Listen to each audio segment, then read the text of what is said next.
Bismillahirrahmanirrahim. Alhamdulillahirrabbilalamin. Assalamualaikum warahmatullahi wabarakatuh. Salam rahayu, salam kebajikan, salam Om Swastiastu, salam budaya ya bos ya. Alhamdulillahirrabbilalamin. Mohon izin untuk para senior, para sedulur-sedulur yang di jalur Tinu Tauhid di luar, terus para guru, para pembimbing, terus guru-guru Thorikoh yang lain, untuk selalu menyampaikan kabar gembira, kabar yang sangat kita tunggu, yaitu puncak dari kehidupan manusia, untuk selalu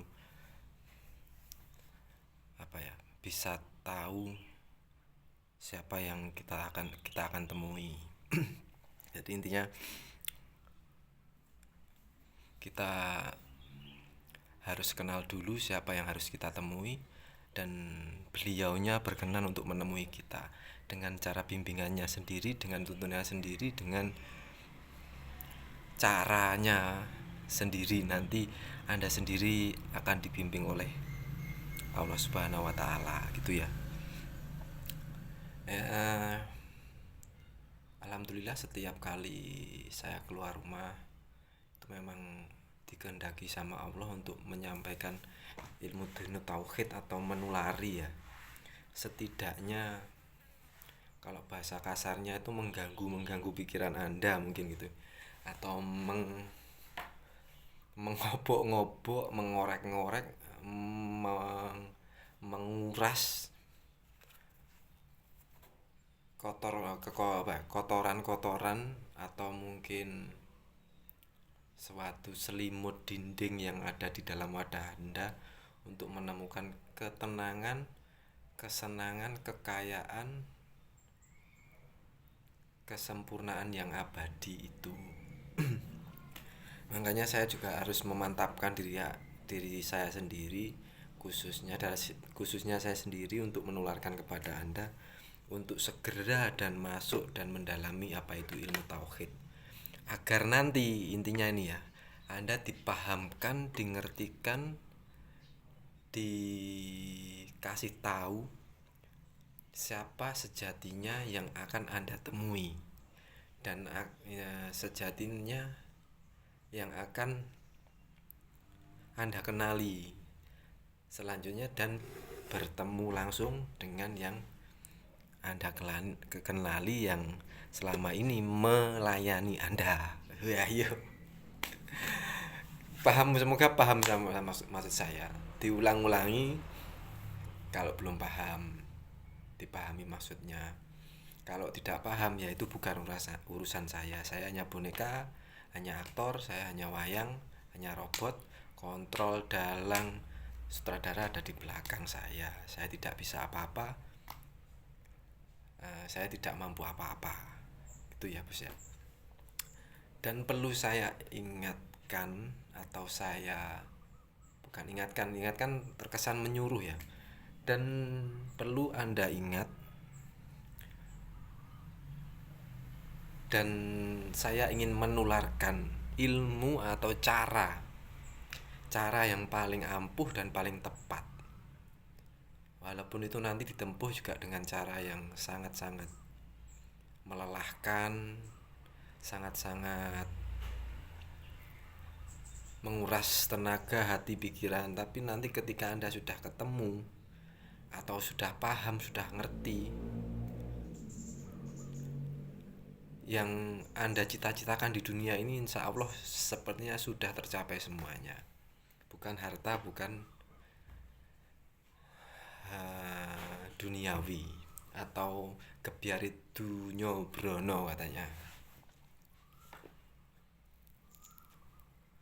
Jadi memang ada batasan ya. Ketika nanti Anda udah paham dan tahu, jangan dijawab, cukup di dalam hati saja Anda memantapkan itu. Jangan sampai dilafadzkan. Maksudnya apa? Tuhan Anda siapa? Ketika Anda sudah tahu atau paham, atau dingertikan sama Allah, dan sudah dipahamkan sama Allah, cukup di dalam hati kita mengimani atau meyakini mengisankan bahwa Tuhan kita itu yang itu. Nah, itulah intinya, muter-muter intinya di situ. Kita harus mengenali dulu siapa Tuhan kita, dan selalu merasa dengan cara dikirsi dari Sirul Asrar itu. Sirul Asrar melibatkan 3 nafis isbat itu, dan 3 nafis isbat itu adalah memfanakan diri, kita tidak ada. Itu nanti sangkut pautnya dengan ikhlas. Itu kata banyak orang ketika saya di luar yang paling susah, karena belum mengalami dan belum mempraktekkan. Pasti akan berkata seperti itu. Tapi kalau sudah mempraktekkan dan sudah melampaui itu atau menjalani itu, sudah pernah bergelut berkecimpung di ranah itu, bahasanya gitu aja, Anda akan merasakan kedamaian, dan Anda tahu posisi orang yang belum ikhlas itu di mana. Dan cara melatihnya adalah kita harus selalu memfanakan diri. Contoh yang harus perlu Anda ingat, Anda ini atau saya pribadi ini adalah tukang parkir, adalah tukang penitipan. Yang penitipan itu tidak ada tarifnya. Ketika Anda dititipi, diambil sama yang punya, ya sudah, kita harus mengikhlaskan. Itu cara belajar melatihnya. Dan selalu ingat sama kefanaan diri, 3 nafis isbat itu. Itu nanti lama kelamaan yang namanya dinding-dinding kekeruan atau keburukan di dalam wadah kita itu insya Allah akan segera dihilangkan dikit demi sedikit. Ketika nanti sudah mau mulai habis yang namanya kekeruan di dalam hati kita itu, gimana ya, rasanya belum ada yang belum plong, dan sangat tidak karu-karuan. Ada lagu sebentar bos. Alhamdulillah sudah tidak begitu kedengar suaranya ya. Maaf ya bos ya. Ya karena saya dulu memang konten kreator, mungkin sudah terbiasa dan dikehendaki sama Allah itu untuk ketika ada lagu, ada klaim hak cipta, itu memang harus di pause dulu, dijeda. Karena ya dulu ini ya mungkin untuk para apa ya, para takmir masjid atau apa, atau pengurus masjid ya, sekarang dunianya itu udah online, dunianya udah virtual. Jadi ketika memang itu tidak begitu disenangi masyarakat sekitar, ya coba dipertimbangkan. Contoh seperti tarhim, saya yakin para konten kreator agak kurang kurang berkenan. Untuk para pedagang pun kadang kalau soalnya terlalu volumenya tinggi, itu juga akan sedikit mengganggu ya untuk transaksi jual beli atau transaksi apapun, apalagi klaim hak cipta. Ternyata tarhim itu sekarang juga ada klaim hak cipta, itulah. Ya tapi ya itu memang sunatullah. Kita tidak bisa memaksakan dan tidak bisa menghendaki. Jangan terlalu keras, jangan sering-sering, jangan durasinya panjang, ya nggak bisa. Tapi ya sudah sunatullahnya gitu, memang itu kehendak Allah, mau gimana. Saya dulu juga waktu nge-live, apalagi hari puasa, pengennya mau lebaran, bingung, cari ini cari itu, jajan dan lain-lain, mau baju, namanya keduniawian kan susah, pusing ya. Mau online, mau nge-live aja nunggu habis. Ya maaf, seperti nuzulul Quran itu apa ya, tadarus. Nah, harus nunggu tadarus jam 11 malam baru nge-live. Jadi siang jadi kelelawar, jadi hantu, jadi genderuwo mencari uang Anda untuk saya ambil. Allah ya Karim. Tapi dari balik situ diuji sama Allah. Jangan teman-teman harus diikhlaskan. Yo ikhlas, pertama ikhlas, tapi masih mengganjal ikhlasnya. Makanya tadi kemarin di luar itu, oh ternyata masalahnya ini ya, manusia atau makhluk itu. Ikhlas itu susah karena kita yang cari, kita yang mencari, kita yang mengerjakan. Kalau tidak ada imbalannya itu kan pamrih ya, imbalan pamrih itu kan itu sangat, ya maaf nyuwun sewu, bisa menjadi penyakit hati kita atau dinding-dinding kita lagi, menebalkan dinding lagi untuk bisa paham atau kenal sama Tuhan kita, Tuhan sejatinya kita. Ya, susahnya di situ, makanya dikir nafi isbat, kita tukang parkir, gitu aja wis. Caranya gitu, tapi siap yang bisa memahamkan atau mendapatkan hidayah bukan kita yang menentukan. Yang itu hak prerogatif Allah. Orang-orang terpilih memang tidak bisa dipaksakan untuk kita harus kamu segera paham, tidak bisa. Walaupun yang kita terangkan itu sudah terang benderang, sudah gamblang-blang, tapi belum paham-paham.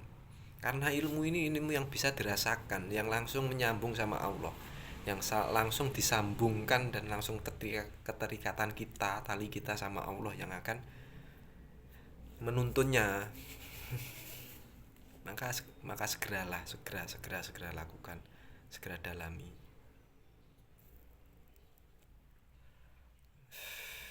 Nanti apapun cerita saya, apapun yang saya utarakan, kalau memang masih tertutup dinding, tidak bisa. Karena melatih keikhlasan itu susahnya minta ampun kalau orang-orang yang belum mengalami ya. Mungkin saya pribadi dulu ya, orang lain orang lain menganggap itu juga sesuatu hal yang sangat-sangat menyakitkan, sangat-sangat melelahkan. Bahkan saya sendiri mungkin juga merasakan itu, tapi memang sama Allah dikehendaki kita punya wadah yang kuat, wadah yang mumpuni, ya alhamdulillah sampai ke titik ini. Gitu ya Bos ya. Dan lagi diingat, perlu Anda ingat, matematika Gusti Allah tidak sama dengan matematika pikiran atau matematika kita. Matematika kita harus mengumpulkan uang sebanyak mungkin di hari tua. Yakin di hari tua akan terkumpul dan tidak akan habis, akan kekal, akan abadi. Apakah Anda yakin? Kalau Anda kaya raya hidup di masa tua Anda akan seperti yang Anda harapkan atau ekspektasi Anda? Apakah Anda yakin? Tanyakan kepada dirimu sendiri.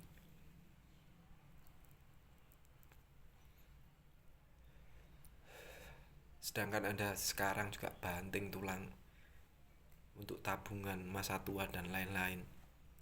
Perhitungan matematika Anda 101, 102, bahkan nilainya di atas 100. Kalau Anda masih belum percaya atau masih kekeh dengan keinginan nafsu Anda, silahkan. Tapi saya tidak memerintah. Kalau saya memerintahkan segera dalami ilmu tauhid. Tapi kalau Anda tetap memaksa, silahkan. Silahkan untuk mengkedepankan keinginan dan nafsu-nafsu Anda. Karena saya kemarin lusa itu ya memang diberi bekal lagi sama Gus Son atau guru kita Gus Mulason, itu sesuatu yang itu memang harus bisa dirasakan, bukan dipikirkan. Dipikir dulu tapi harus dirasakan yang paling dalam, yaitu apa?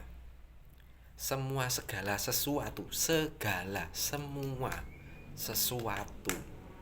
yang selain Allah bisa digunakan alat, kendaraan, senjata nafsu, kendaraan nafsu, alat nafsu untuk melalaikan Allah. Sekali lagi, saya ulang, selain Allah, selain hidup, selain urip, selain pencipta, segala sesuatu selain Allah, selain itu bisa digunakan nafsu untuk untuk dijadikan alat untuk melalaikan Allah. Dijadikan alat, dijadikan kendaraan, dijadikan senjata untuk melalaikan Tuhan kita. Sangar ya Mas ya. Dan sebaliknya, ketika semuanya itu, gimana ya bahasanya,